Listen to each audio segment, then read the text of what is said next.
യേശുവിൽ ഏറ്റവും അനുഗ്രഹീതരായ പ്രിയപ്പെട്ടവരെ, ഇന്ന് ഞായറാഴ്ച ദിവസം നല്ലൊരു ഞായറാഴ്ച നിങ്ങൾക്ക് ആശംസിക്കുന്നു. ലോകത്തിൻ്റെ ഏത് ഭാഗത്തായാലും, ഏത് രാജ്യത്തായാലും, ഏത് നാട്ടിലായാലും, സ്വദേശത്തായാലും വിദേശത്തായാലും നിങ്ങളെല്ലാവരെയും ഈ ഡെയിലി ബ്ലെസ്സിങ് യോഗ പ്രാർത്ഥന ഈ വലിയ കുടുംബത്തിൻ്റെ ഭാഗമായി നിൽക്കുന്ന എല്ലാവർക്കും നല്ലൊരു ദിവസം ആശംസിക്കുന്നു. ഇന്നർപ്പിക്കുന്ന പ്രാർത്ഥനയിൽ, ഇന്നർപ്പിക്കുന്ന വിശുദ്ധ കുർബാനയിൽ നിങ്ങൾ ഓരോരുത്തരും ഉണ്ടായിരിക്കും. ഡെയിലി ബ്ലെസ്സിങ്ങിൽ പ്രാർത്ഥിക്കുന്ന, വചനം കേൾക്കുന്ന എല്ലാവരെയും ഓർത്തു പ്രാർത്ഥിക്കും. അപ്പോൾ നിങ്ങൾ ചിലപ്പോൾ ചിന്തിക്കും, പരസ്പരം അറിയില്ലല്ലോ, പിന്നെ എങ്ങനെ പ്രാർത്ഥിക്കുമെന്ന്. ഞങ്ങൾ പ്രാർത്ഥിക്കുന്നത് ഇങ്ങനെയാണ്: കർത്താവെ, ഡെയിലി ബ്ലെസ്സിങ്ങിലൂടെ വചനം കേൾക്കുന്ന, നിയോഗ പ്രാർത്ഥനയിൽ വചനം കേൾക്കുന്ന എല്ലാ വ്യക്തികളെയും, കുടുംബങ്ങളെയും, യുവതി യുവാക്കൾ, കുഞ്ഞുങ്ങൾ എല്ലാവരെയും യേശുവെ ഈ കാസയോടും പീലാസയോടും ചേർത്ത് വയ്ക്കുന്നു. അവർക്ക് വേണ്ടി പ്രാർത്ഥിക്കുന്നു. ഈ അപ്പത്തോടും വീഞ്ഞിനോടും ചേർത്ത് വെച്ച് പ്രാർത്ഥിക്കുന്നു. അങ്ങനെയാണ് ഞങ്ങൾ നിങ്ങൾക്ക് വേണ്ടി ഓരോ ആഴ്ചയിലും ഓർത്ത് പ്രാർത്ഥിക്കുന്നത്. സന്തോഷത്തോടെ ഇരിക്കാം. നമുക്ക് വേണ്ടി ചിലരൊക്കെ പ്രാർത്ഥിക്കാനുള്ളത് അനുഗ്രഹമാണ്. നമുക്ക് വേണ്ടി ചിലരൊക്കെ പ്രാർത്ഥിക്കുന്നത് ഉള്ളതുകൊണ്ടാണ് പല പ്രതിസന്ധികളിൽ നമ്മൾ പിടിച്ചു നിൽക്കുന്നതും മുന്നോട്ട് പോകുന്നതും. എത്ര വെയിലുള്ള സ്ഥലമായാലും ഒരു തണൽ മരത്തിൻ്റെ ചോട്ടിലാണ് നിൽക്കുന്നതെങ്കിൽ ആ മരം മുഴുവൻ ആ വെയിൽ കൊണ്ടു അതിൻ്റെ ഫലമായി അതിൻ്റെ ചോട്ടിൽ നിൽക്കുന്ന ഓരോരുത്തർക്കും അതൊരു ആശ്വാസവും തണലുമാണ്. ഡെയിലി ബ്ലെസ്സിങ്ങിൽ വചനം കേൾക്കുന്ന ഓരോരുത്തരും ഒരു വലിയ തണൽ മരത്തിൻ്റെ ചുവട്ടിൽ നിൽക്കുന്ന പോലെ വലിയൊരു വചനകൂടാരത്തിൻ്റെ പ്രാർത്ഥനയുടെ തണലിലാണ് നിൽക്കുന്നത്. നിങ്ങൾക്കൊരാശ്വാസവും സന്തോഷവും ദൈവീക നടത്തിപ്പുമൊക്കെ അനുഭവിക്കാൻ പറ്റും. ഒത്തിരി സന്തോഷത്തോടെ നിങ്ങളെ ഓർത്ത് നിങ്ങൾക്ക് വേണ്ടി പ്രാർത്ഥിക്കുന്നു. ഇന്ന് ഏതെല്ലാം കാര്യങ്ങൾ നിങ്ങൾ പ്രാർത്ഥിക്കുന്നു, ആ കാര്യങ്ങളിലെല്ലാം ദൈവാനുഗ്രഹം ഉണ്ടാകട്ടെ. ഇന്ന് നമുക്ക് ഈ വചനത്തെ ശ്രവിക്കാം. നിയമാവർത്തന പുസ്തകം 16-ാം അധ്യായം 15-ാമത്തെ വാക്യം. നിയമാവർത്തന പുസ്തകം 16-ാം അധ്യായം 15-ാമത്തെ വാക്യം. നിന്റെ ദൈവമായ കർത്താവ് തെരഞ്ഞെടുക്കുന്ന സ്ഥലത്ത്, വാക്യം ശ്രദ്ധിച്ചോ, ദൈവമായ കർത്താവ്, നിന്റെ ദൈവമായ കർത്താവ് തെരഞ്ഞെടുക്കുന്ന സ്ഥലത്ത്. അപ്പോൾ ദൈവം സ്ഥലം തെരഞ്ഞെടുക്കും. ചില സ്ഥലങ്ങളെ, ചില മനുഷ്യരെ ദൈവം വളരെ പ്രത്യേകമായി തെരഞ്ഞെടുക്കും. തെരഞ്ഞെടുക്കുന്ന സ്ഥലത്ത് ഞാൻ വിശ്വസിക്കുന്നു വയനാട് ജില്ലയിലെ ഈ വടുവഞ്ചാൽ വട്ടത്തുവയൽ എന്ന് പറയുന്ന ഈ ചെറിയ സ്ഥലം, ഈ ഗ്രാമം, ഇത് ദൈവം തെരഞ്ഞെടുത്ത ഒരു സ്ഥലത്താണ് ഈ പ്രാർത്ഥന നടക്കുന്നത്. ദൈവം തെരഞ്ഞെടുത്ത സ്ഥലത്ത് അവിടെ മനുഷ്യർക്ക് വരുമ്പോൾ ഒരു ആശ്വാസവും പ്രതീക്ഷയും സന്തോഷവും സമാധാനവും ദൈവത്തിൻ്റെ സ്നേഹവും ദൈവത്തിൻ്റെ കരുതലും എല്ലാം അനുഭവിക്കാൻ പറ്റുന്നുണ്ട്. ആ വാക്യം ഒന്നും കൂടെ വായിക്കുവാണ്. നിന്റെ ദൈവമായ കർത്താവ് തെരഞ്ഞെടുക്കുന്ന സ്ഥലത്ത് അവിടത്തേക്ക് 7 ദിവസം തിരുനാൾ ആഘോഷിക്കണം. തിരുനാൾ ആഘോഷിക്കണം എന്ന് പറഞ്ഞാൽ ദൈവത്തിൻ്റെ സ്ഥലത്ത് വന്ന് അതൊരു ആഘോഷമായ രീതിയിൽ നമ്മൾ ആരാധിക്കുകയും പ്രാർത്ഥിക്കുകയും വേണം. ദൈവം തിരഞ്ഞെടുക്കുന്ന സ്ഥലത്ത്. ഞാൻ ഈ വചനം വായിച്ചപ്പം ഞാനിങ്ങനെ ഓർത്തു, ഈ സ്ഥലത്ത് വ്യാഴം വെള്ളി ദിവസങ്ങൾ ശരിക്കും ഒരു തിരുനാളാഘോഷം പോലെയാണ്. എത്രയോ മനുഷ്യർ വന്ന് പാട്ടുപാടി ആരാധിച്ച് ദൈവത്തിൻ്റെ വചനം കേട്ട് അങ്ങനെ പ്രാർത്ഥിച്ച് പ്രാർത്ഥനയുടെ ഒരു ആഘോഷം നടക്കുന്ന സ്ഥലമാണ്. ദൈവവചനം കേൾക്കുന്നത് കൊതിയോടെയാണ്. ആരെയും പേടിപ്പിച്ച് ഇരുന്ന് കേട്ടോണം, ഇവിടെ ഇരുന്നോണമെന്നൊന്നും ആരോടും പറയാറില്ല. സ്വന്തം ഇഷ്ടപ്രകാരം നിലത്തിരുന്നും നിന്നും ഞാൻ അത്ഭുതപ്പെട്ടിട്ടുണ്ട്. ആളുകൾ 1.5 മണിക്കൂറും 2 മണിക്കൂറും നിന്നുകൊണ്ട്, അതും സഹോദരിമാരല്ല സഹോദരന്മാർ നിന്നുകൊണ്ട് ഈ വചനം ഈ ഹാളിൽ നിന്നുകൊണ്ട് കേൾക്കും. മുറ്റത്ത് നിന്ന് കേൾക്കും, നിന്നുകൊണ്ട് കേൾക്കും. അത്രയും സമയം അതൊരു ആഘോഷമാണ്. ദൈവം തിരഞ്ഞെടുക്കുന്ന സ്ഥലത്ത് അവിടെ ചെന്ന് പ്രാർത്ഥിക്കണം. പ്രാർത്ഥിക്കുമ്പോൾ നിൻ്റെ എല്ലാ വിളവുകളും പ്രയത്നങ്ങളും, നിൻ്റെ എല്ലാ വിളവും പ്രയത്നമൊക്കെ എവിടെയാ? അതൊക്കെ നമ്മുടെ ഭവനത്തിൽ, നമ്മുടെ കൃഷിയിടങ്ങൾ, നമ്മുടെ സ്ഥലം, നമ്മുടെ വീട്, അതൊക്കെ ഇരിക്കുന്ന സ്ഥലമാണ്. നമ്മൾ ദൈവം തിരഞ്ഞെടുക്കുന്ന സ്ഥലത്ത് വരുമ്പോൾ നമ്മുടെ വീടും നമ്മുടേതായതെല്ലാത്തിൻ്റെ മേലും നമ്മൾ പോലും അറിയാതെ വരുന്നൊരു അനുഗ്രഹമുണ്ട്. അത് എഴുതിയിട്ടുള്ളത്, നിൻ്റെ എല്ലാ വിളവുകളും പ്രയത്നങ്ങളും നിൻ്റെ ദൈവമായ കർത്താവ് അനുഗ്രഹിക്കും.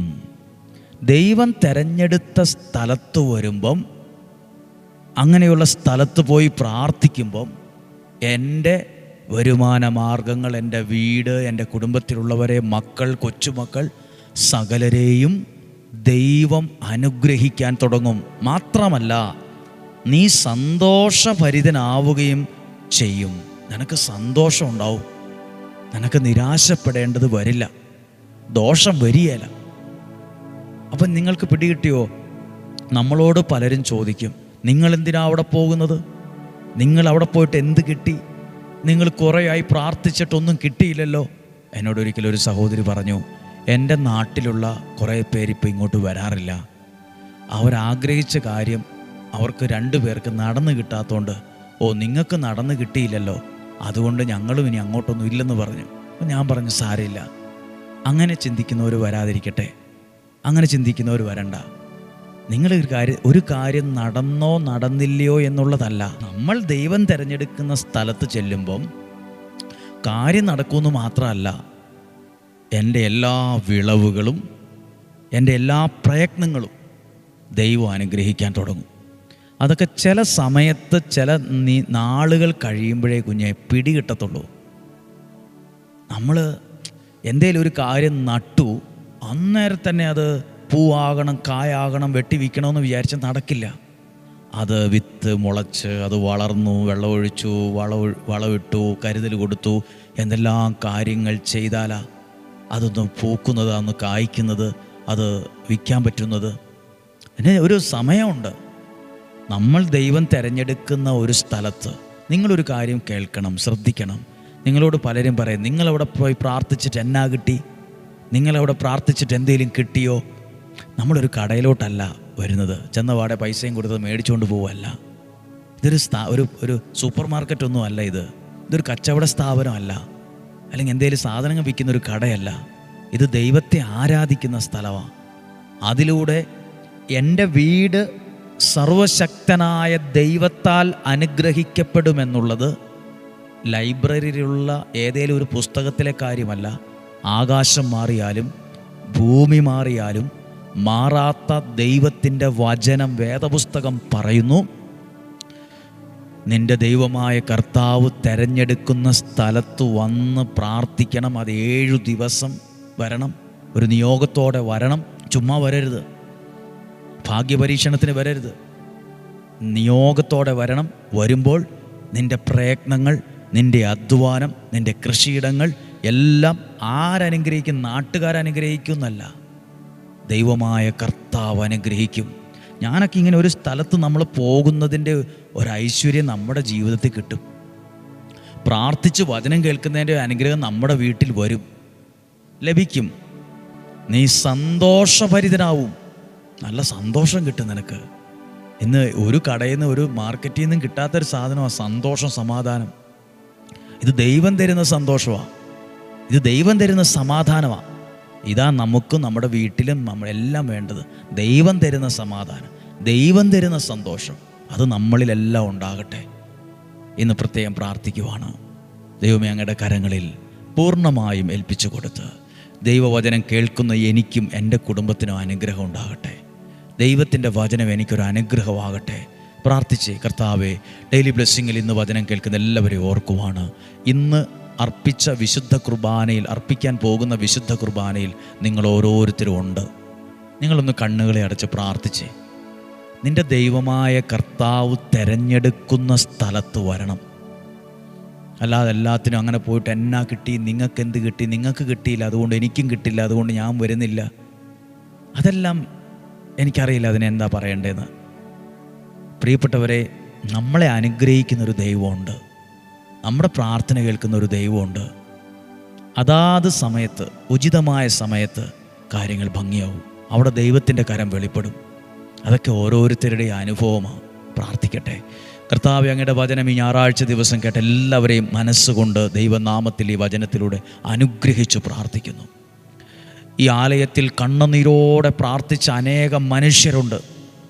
അനേകരുടെ പ്രാർത്ഥനയ്ക്ക് മറുപടി കിട്ടിയ സ്ഥലമാണ്.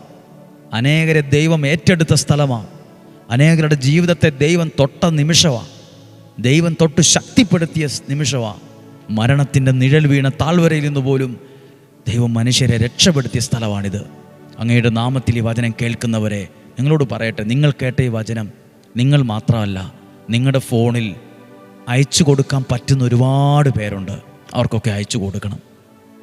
നിങ്ങളിലൂടെ ഒരു 10-100 പേരെങ്കിലും വചനം കേൾക്കാൻ ഇടയാകട്ടെ. നിങ്ങളിലൂടെ ഒരു 10,000 പേരുടെ കണ്ണുനീരൊപ്പാൻ നിങ്ങൾക്ക് കാരണമാകട്ടെ. നിങ്ങളുടെ ജീവിതത്തിന് അതൊരു വിടുതലിന് കാരണമാകട്ടെ. നിങ്ങൾ ദൈവത്താൽ അതിലൂടെ അനുഗ്രഹിക്കപ്പെടുന്ന അനുഭവം ഉണ്ടാകട്ടെ. രോഗങ്ങൾ, അപകടങ്ങൾ, ദുർമരണങ്ങൾ, മൂപ്പെത്താത്ത മരണങ്ങൾ, എല്ലാത്തരം ചതികളിൽ നിന്നും, വഞ്ചനയിൽ നിന്നും, നിരാശയിൽ നിന്നും, കുറ്റബോധത്തിൽ നിന്നും ഞങ്ങളെ സൂക്ഷിക്കണമേ, സംരക്ഷിക്കണമേ. ദീർഘായുസ്സും ആരോഗ്യവും സന്തോഷവും സമാധാനവും ഐശ്വര്യവും തരണം. ഈ വചനം കേൾക്കുന്ന സകലരെയും, ഇത് അയച്ചു കൊടുക്കുന്നവർ, സ്റ്റാറ്റസ് ഇടുന്നവർ, ഷെയർ ചെയ്തവർ, എല്ലാവരെയും ദൈവനാമത്തിൽ മനസ്സുകൊണ്ട് അനുഗ്രഹിച്ച് പ്രാർത്ഥിക്കുന്നു, ഇപ്പോഴും എപ്പോഴും എന്നേക്കും. ആമേൻ.